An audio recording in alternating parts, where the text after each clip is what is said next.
Muchas gracias, muy buenos días a todos los medios de comunicación. Quiero agradecer mucho la presencia de un gran diputado, de un hombre de trabajo, de un emprendedor en su gran estado en Chihuahua, de mi compañero, amigo y hermano Tony Meléndez. Gracias, Tony, por apoyar este impulso. Nos acompañan emprendedores, emprendedoras, que son la representación genuina de quienes a diario están en la batalla, en el comercio, que además representan a más de 3 millones de empleos en todo el país, desde Tijuana hasta Cancún, y que hoy el oficialismo y que hoy el gobierno, con esta pretensión de subir los impuestos, de cobrar más impuestos, pues van a afectar directamente la economía formal, no la informal, la formal, de quienes pagan seguro social, de quienes pagan impuestos, de quienes pagan IVA, de quienes pagan ICR, de quienes pagan rentas, de quienes pagan el costo de la inseguridad que hoy atropella al país, y más impuesto que hasta muchos negocios pues tienen hasta cobro de piso. Esa es la realidad que estamos viviendo las y los emprendedores de este país. Y yo quiero, para no ahondar y no politizar, sobre todo porque este es un tema que está afectando a la economía de las emprendedoras y de los emprendedores, pedirle a Gerardo Ravelo, que es un emprendedor, que pueda comentar a los diversos medios lo que estamos viviendo y lo que afectaría esta pretensión del gobierno.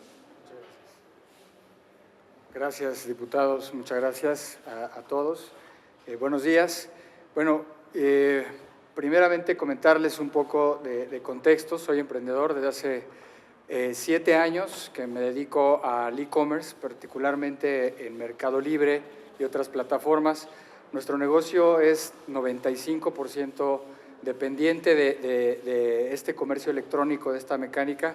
Y bueno, pues como muchos, porque aquí estamos para hablar a nombre de muchos de quienes estamos en estos negocios, pues hemos estado creciendo a través de trabajo, inversión, empleos y por supuesto pagamos nuestros impuestos, ¿no? Y es parte de nuestro trabajo y no estamos peleados con esto. Hoy vemos un gran riesgo en esta iniciativa, en esta situación, porque en este negocio el margen de utilidad con el que se trabaja es muy delgado. Hay muchos gastos, muchos costos, muchos retos, y el margen de utilidad nos da para un 3 a 5%, dependiendo, un poco 3 a 6%, dependiendo del negocio. Y una iniciativa en la cual se pretende retener tanto ISR mayor como IMSS, ¿no? Como IVA, perdónenme, de una forma mayor, afectaría gravemente a nuestros negocios, ¿no? Con estos márgenes de utilidad, llevar la retención de ISR a un 4%, pues prácticamente muchos negocios desaparecerían, muchos no invertirían, y es algo que como efecto directo aumentaría desgraciadamente el mercado informal digital, ¿no? Porque la formalidad se busca pues para pagar impuestos y ser un círculo virtuoso. Aquí creo que se rompería eso. Entonces, muy preocupados la realidad por esto.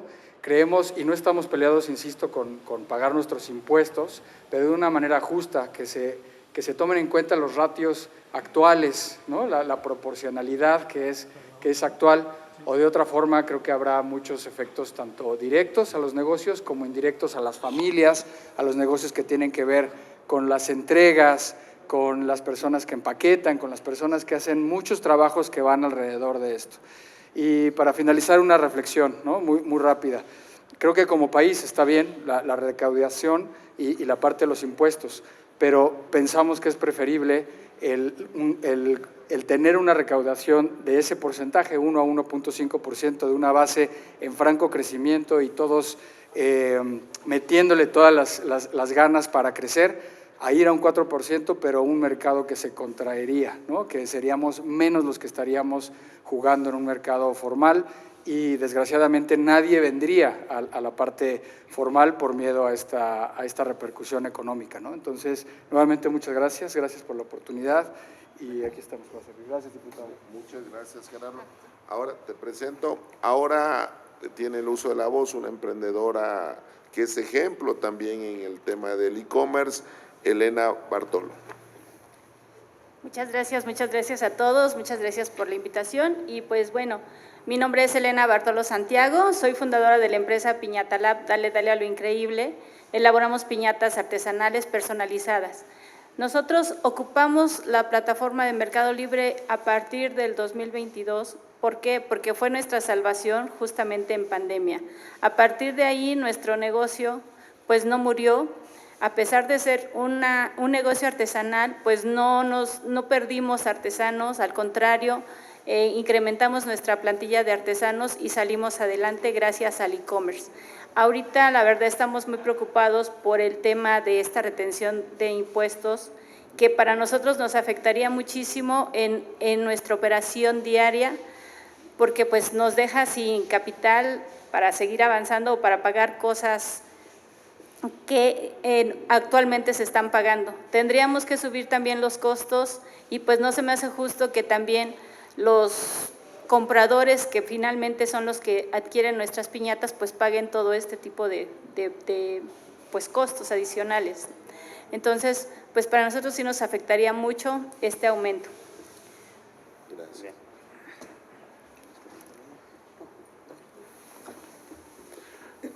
También de la asociación de la Canirac, que es una organización que representa a miles de restauranteros de todo el país, nos acompaña Hugo Vela. Gracias. Buenos días a todos, muchas gracias por la invitación.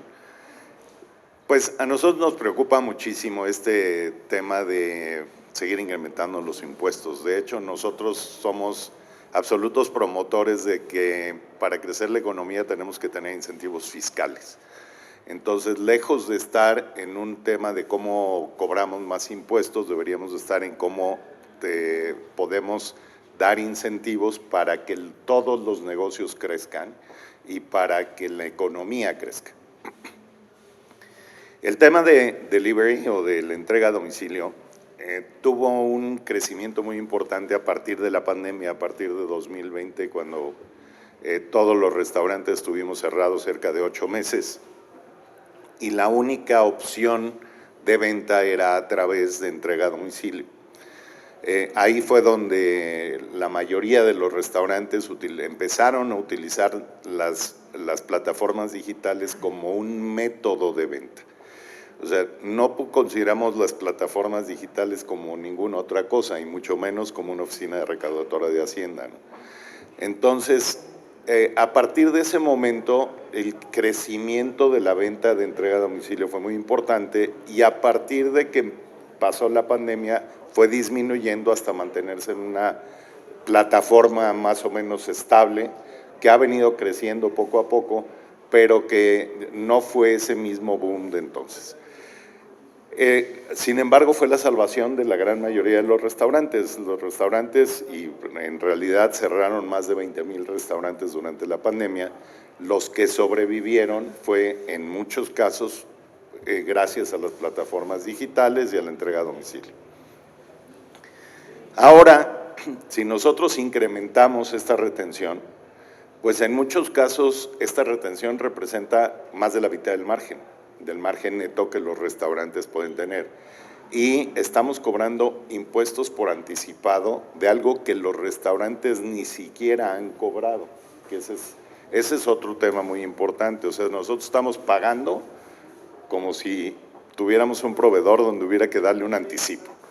Y realmente consideramos que eso no es factible, porque pone en riesgo la vida de los restaurantes y sobre todo pone en riesgo el crecimiento de la industria. Nosotros necesitamos crecer. México ha tenido un crecimiento muy bajo desde los últimos 7 años, donde estamos prácticamente en cero de crecimiento del Producto Interno Bruto, y para los restaurantes eso es muy grave, porque cuando la economía crece más del 2%, los restaurantes crecen 50% más, pero cuando crecen menos del 2%, crecen 50% menos. Si tenemos un tema de que llevamos 7 años con crecimiento de la economía cero, pues en realidad los restaurantes han decrecido. Y tenemos estudios recientes donde vemos que en una muestra muy amplia de más de 2,000 restaurantes, se tiene una disminución de clientes del 7%. Y aunque hay más unidades de venta, cada unidad vende menos en proporción. Entonces eso pone en peligro la rentabilidad y la viabilidad de los negocios. Y como ustedes saben, la industria restaurantera emplea casi 3 millones de personas en el país, es el segundo empleador más importante después del gobierno federal, y lo que nosotros creemos es que debemos de seguir impulsando a la industria para crear más empleos. Si comparamos, hacemos un comparativo con Estados Unidos, donde la deducibilidad, por ejemplo, es 50% y nosotros tenemos 8.75%, pues vemos que la venta promedio por restaurante en Estados Unidos es inmensamente mayor que lo que tenemos en México. Y eso es porque hay una política de promoción de crecimiento de la industria. Y eso es lo que nosotros estaríamos pidiendo que se considerara en lugar de volver a subir los impuestos.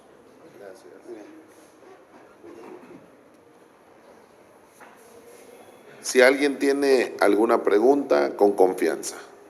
No tenemos preguntas, diputado. Bueno, quedó todo claro. Muchas gracias. Muchas gracias a todos. Gracias a los medios de comunicación.